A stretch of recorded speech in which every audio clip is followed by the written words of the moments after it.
Hello and welcome to my dear students.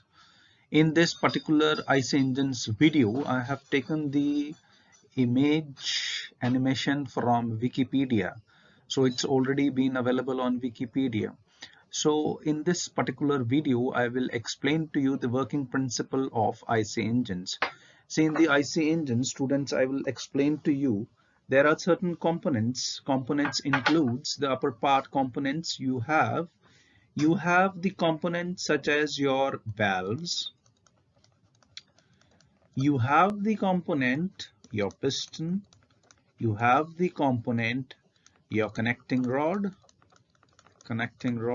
you have the component the crankshaft, and you have the component that is your camshaft and your cam.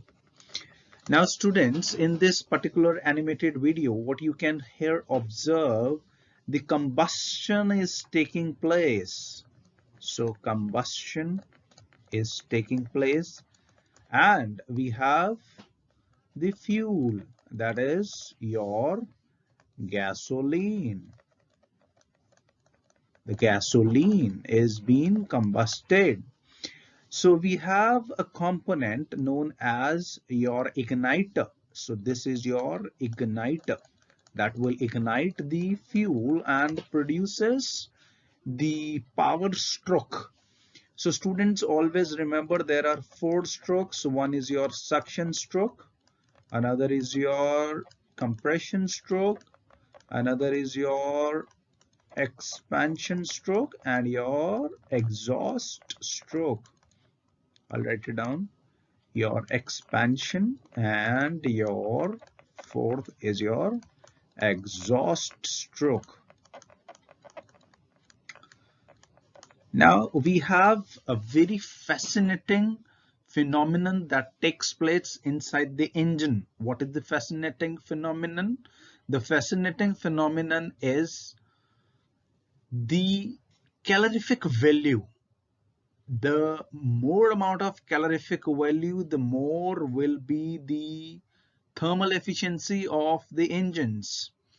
Now see, very important in the power development is the amount of fuel which you enter inside the system, that is your internal combustion engine. So here students, the animation simply explains you have the inlet system. That inlet system is taking the air inside and it's been combusted, and then you have the exhaust through which the exhaust exits through the surrounding. So here you can see how the phenomenon is taking place. The phenomenon takes place in milliseconds.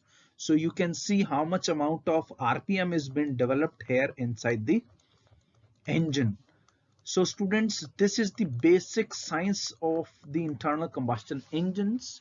So through the animation, now you got clear how these things basically works and how we can develop the power.